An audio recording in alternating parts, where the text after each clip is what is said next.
Hi, I'm Barb Nangle. I'm the founder and CEO of Higher Power Coaching and Consulting, LLC. I want to welcome you to my podcast, Fragmented to Whole, Life Lessons from 12-Step Recovery. On this podcast, I share my experience, strength, and hope from recovery. I don't support or endorse any particular 12-step recovery program, and I don't claim to speak for any 12-step fellowship. My hope is that you will find my words helpful in some way, whether you're in recovery or not.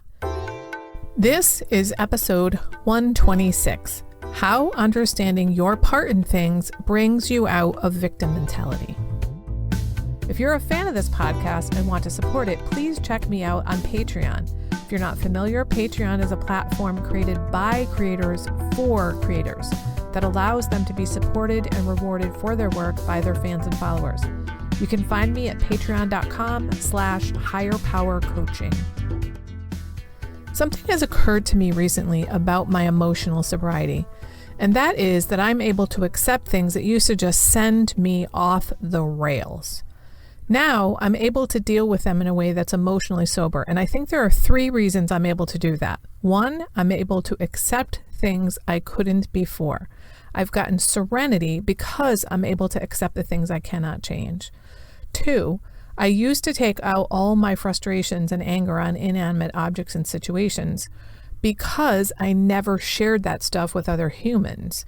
And 3, I've learned to look for my part in things because of my recovery. Now, I made this 3rd realization, and I connected that to also coming out of victim mentality. I'm going to give you 3 examples of ways in which learning to see my part in things has really changed things for me.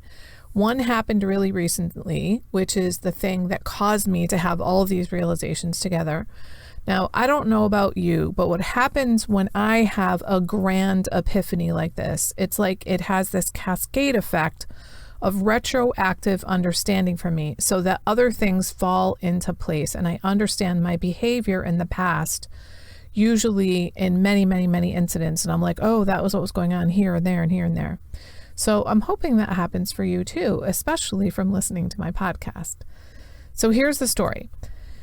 I went to print something double-sided on my laser jet printer, which, by the way, the thing I was printing was the very first hard copy of my new Better Boundaries with Barb downloadable PDF workbook.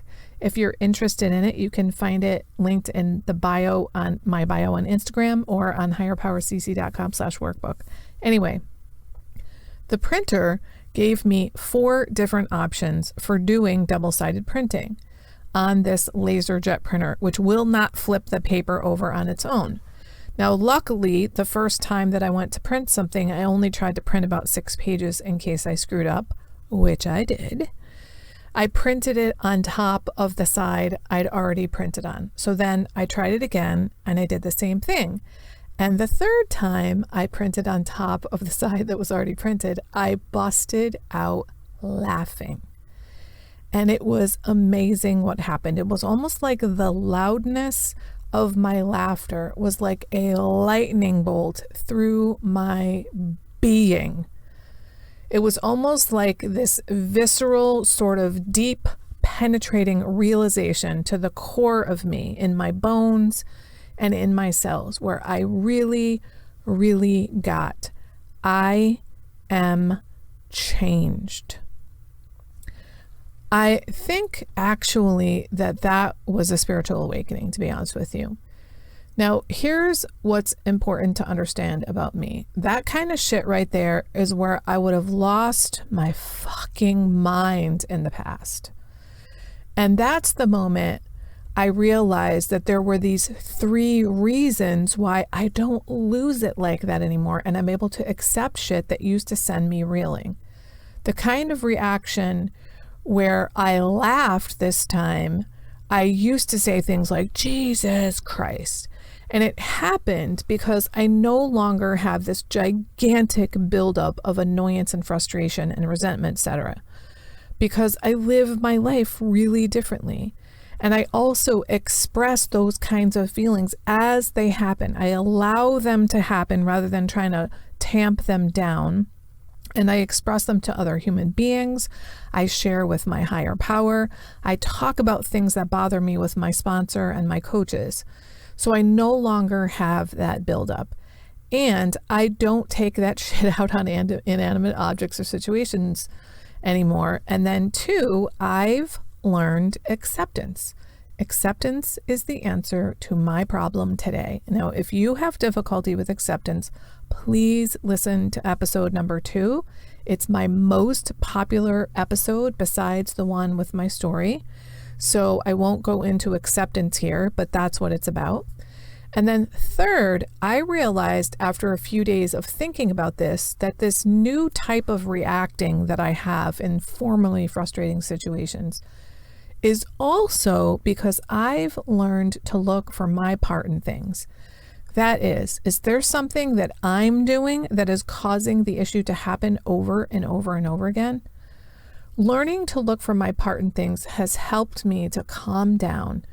And instead of blaming the situation or the world or other people involved, I'm like, okay, what could I do differently now? Or what might I have been doing that's not working? And the other realization that's come from that is that this is how we start to come out of victim mentality. When we start looking for our part in things and ask, where can I make change? Where can I have an impact? It takes us out of victim mentality because victims don't feel like we can have an impact on a situation. Most people with victim mentality, perhaps all, have been victimized in some way. And speaking of that, I do have 2 other episodes on victim mentality. Number 3 is just called victim mentality. And number 106 is how to overcome victim mentality, even if you've been victimized. Anyway, if you have victim mentality, you don't feel like you can impact the situation around you or your life or the world or other people or the universe. You feel like you don't have choices. Well, when I started looking for my part in things, I actively sought places and situations where I could make choices. So now I'm going to share a couple of other stories about how looking for my part in things really changed these kinds of situations for me. In them, I can see the evidence of looking for my part in things. I didn't understand that that's where this change came from until this whole situation with the printer caused me to have this cascade of understanding. So one of the situations had to do with the heater in my car. The way my car works is that the car automatically circulates the air with the outside air or internally within the car, depending on whether it's set to defrost the windshield, to blow at my face, or to blow towards the floor. There's a default setting in the car. Before recovery, I would switch the default airflow setting to the way I thought it should be. What I can see now is that was me deciding I somehow know better than the manufacturers of the car how this should be. It used to piss me off every time I'd change the blower setting and the circulation setting would automatically change. Finally, one day after being in recovery for a while, I was like, how about if I just go with the flow and accept this and let the default setting stay on? Looking back, I can see that I thought I knew better than the manufacturers of the car, who probably have studied this kind of thing about how the airflow should be set. Now, the other situation where I realize now that looking for my part in things changed everything has to do with my computer. I've used a laptop as my primary computer for years, and the touchpad, which is what you use to control the mouse and the computer controls, used to drive me insane. I see now it was always so frustrating because I assumed that I was doing the exact same thing on the touchpad every time, but getting different results every time. On my touchpad, if you put your finger or multiple fingers in different locations on the pad, you access different functions. Until I had been in recovery for a couple years, every time I was using the touchpad, I assumed, without looking, that my fingers were on the same exact place on the touchpad and that the computer was the problem. And I would get so fucking frustrated. And then finally, one day, I decided to actually look down at where my fingers were on the touchpad. Lo and behold, they were way over on the right. They weren't on the bottom left like I thought they were. Now, the arrogance involved in that is unbelievable to me now. Now that I look for my part in things on a very regular basis, I realize that I was blaming the world and these inanimate objects for problems that were of my own making. So this gift of understanding my part in things and actually looking for my part in things has greatly contributed to my emotional sobriety by helping me understand that I was doing something but blaming others and the world. I have a blamer default mentality. I don't want to have that. It's not my conscious thinking, but it's my programming. And that blamer default is victim mentality. Victims blame because they truly believe they have nothing to do with the situation. That's why victim mentality is also called learned helplessness. We learn that we're helpless when we're repeatedly victimized. But know this, just because you've been victimized doesn't mean you have to hold on to that mentality. There's an incident I've talked about at least a couple of times elsewhere on this podcast, but I think it's a really good example to illustrate this blaming mentality I'm talking about. One night, I was sleeping with my sweetheart. I woke up in the middle of the night and the pillow that I sleep with between my legs was missing. And my first thought upon awakening was, that fucker stole my pillow.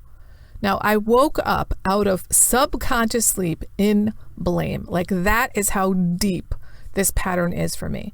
Now, it turned out that the pillow was on the floor on my side of the bed, and also he was sleeping. So there was no one to blame. And I have this default setting for blame in my mind. But the beauty of recovery is that I now know that I have that. And I now know that just because I have a thought that it's someone else's fault doesn't mean it's true. The gift of recovery, especially step 4 and then doing a nightly inventory, is that I now look for my part in things. And this gives me so much more control over my life. Because when I know what my part in things is, I can change them. For me, understanding my part in things has been by far my greatest gift of recovery because it means I can stop doing that shit. And now I also realized that that's part of the mechanism that helped me come out of victim mentality. And this feels like a huge realization for me. And I hope you'll use this new realization that I've had to start thinking about how looking for your part in things changes your perspective on the world. I realize now I was doing way more damage in my life than everyone else was. In fact, I'd say that once I cleaned up the bulk of my part, 85% of the shit of my life went away. So, dear listener, may you be successful in finding your part in things. Talk to you next week. That's it for today. If you've been finding this podcast helpful, please consider a donation to ensure I can continue. To choose the level of support that feels right to you, go to patreon.com/higherpowercoaching. Please also review it on Apple Podcasts, like and subscribe to it on your favorite podcast outlet. I'd really appreciate it, and it helps others to find the podcast. Now, if someone in particular came to mind when you listened to this episode, please share it with them. And don't forget, I'm on Instagram at Higher Power Coaching. I run group and private coaching programs on creating healthy boundaries. And if that sounds like something that would interest you, head on over to barbchat.net where you can get on my calendar for a free 30-minute Better Boundaries consultation. My ideal client is someone who is ripe for change. If that's you, then go to barbchat.net and get on my calendar. My goal with all of my work is to help you make lasting changes in your life, like I've made deep, lasting changes in my life. Remember, it's never too late to recover. No one is beyond hope, and healing is possible. Thanks for listening.